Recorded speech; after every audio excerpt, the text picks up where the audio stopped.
Skies are crying, I am watching, catching teardrops in my hands. Only silence as it's ending, like we never had a chance. Do you have to make me feel like there's nothing left of me? As the smoke clears, I awaken and untangle you from me. Would it make you feel better to watch me as I bleed?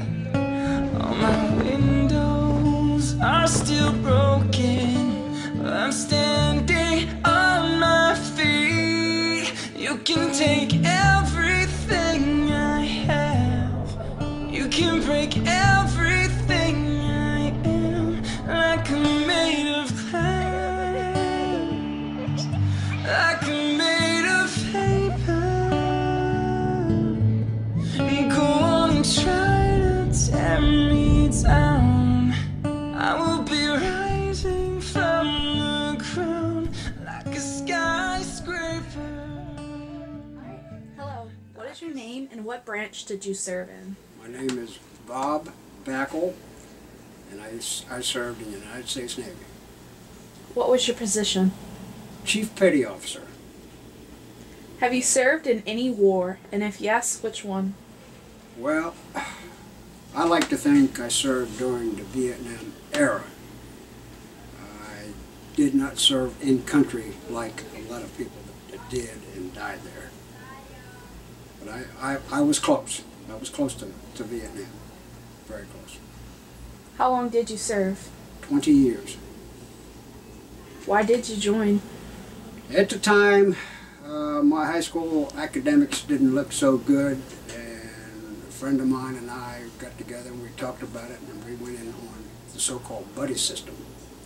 And he got out after 4 years and I stayed.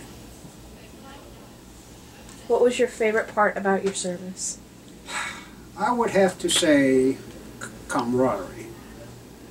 I served in a small part of the Navy, and I say small because the ships that I served in we referred to as boats. Boats was a name used back in the day for submarines. And typically when I served you had 80 to 90 people. So you knew everybody. You did things together. You went on liberty, as we called it, together. And it didn't matter who they were. It didn't have to be someone in your own specialty. For instance, a cook might go ashore, in foreign country of course, with a torpedo man. Or a readyman, which I was, might go ashore with an engineer. It all depends how you get along. But everybody basically did get along. You had to. What do you miss most about being in service? Again, I would have to say the camaraderie, the togetherness. And it would change from time to time. My first submarine I spent 5 years on, so you have different commanding officers over a period of time, and officers in general, and crew members in general. And there's an adjustment every time you get a significant change in quantity. And that constitutes changes in quality and this, that, and whatever. I missed that, but eventually you all get along. Was there anyone you met in the service that made a great impact on your life? Yes, very early on. It was my first leading petty officer on my first submarine. And he was a sort of a cantankerous type of guy, but he was very, very intelligent and he impressed me. Matter of fact, he made the next pay grade prior to being the chief, which you can't do anymore, in less than 4 years. If there was one thing you could change for veterans, what would it be? I would probably have to say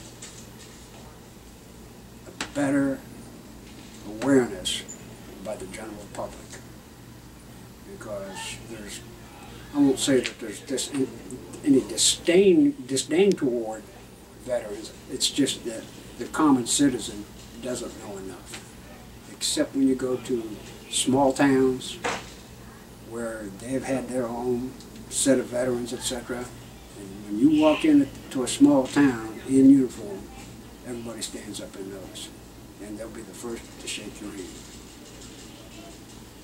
I had that experience. I grew up in a town about 26,000 people.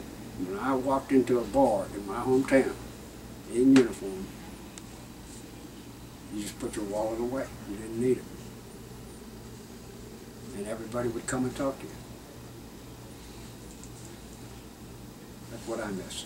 The awareness by the general public. What does it mean to you to be a veteran? Well, it means several things. I became more aware of my being a veteran after I retired from normal life, some 10 years ago.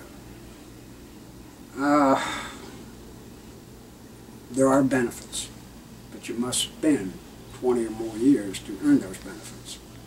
And some are monetary in values, some are just benefits such as medical accessibility, this, what, and that.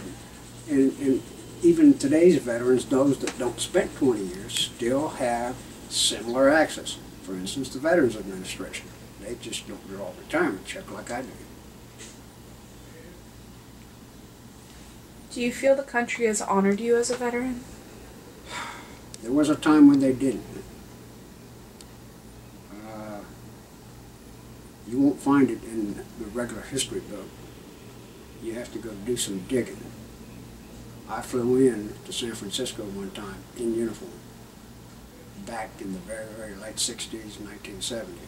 And there was a lot of hatred or disdain for anyone in the military, regardless of rank. And I was luckier than some, but I read a lot of horror stories where members in uniform were spat on by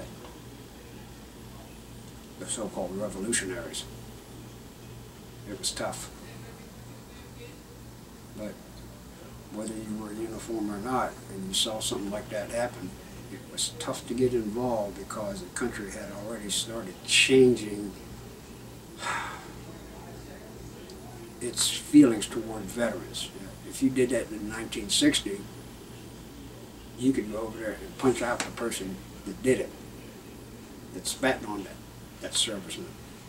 By 1970, that wasn't the case anymore. If you went over and punched that person out, whether you were in uniform or not, you were going to the lockup. What is the advice you could give anyone who wishes to join the service? I would say go for it.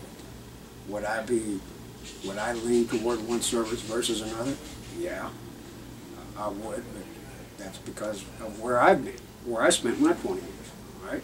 And you say, well, join the Navy and see the world. There's a lot of truth to that, but you've got to be willing to be on a ship, and that ship leaving the pier to go somewhere. So, you know, a lot of people say, well, I was stationed in Germany, I was stationed in Japan, and that's fine, okay? And those service people, in turn, have taken the opportunity to go visit nearby countries. Like people would be stationed in Germany, and they would go to Italy and to England and to Spain, whatever, and that's good, okay?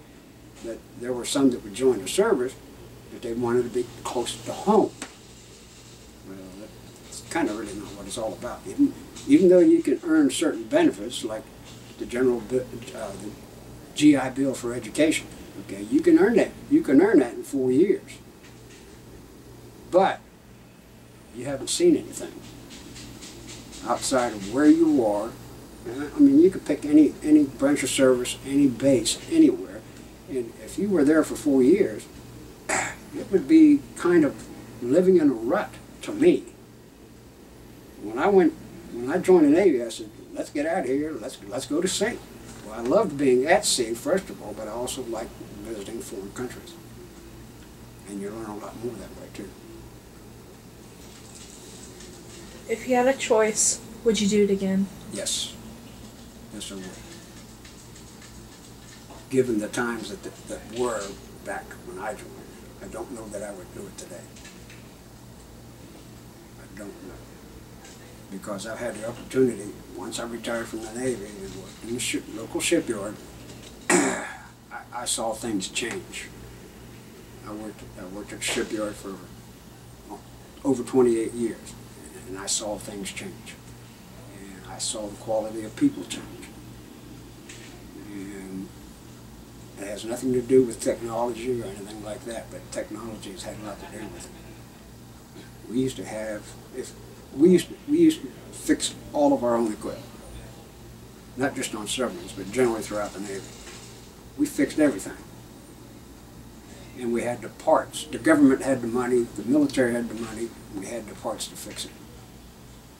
We didn't have fax machines and repro machines like you have right here. If it did break, we could fix it.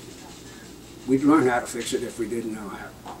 And that's what we did. It didn't matter whether it was a diesel engine or a radar or whatever. There was no cry for help to go next door and get a part for something. We had the parts and we fixed it. I love that part of it. And we were taught how to do it too, in some cases. All right. Well, thank you. Well, you're quite welcome.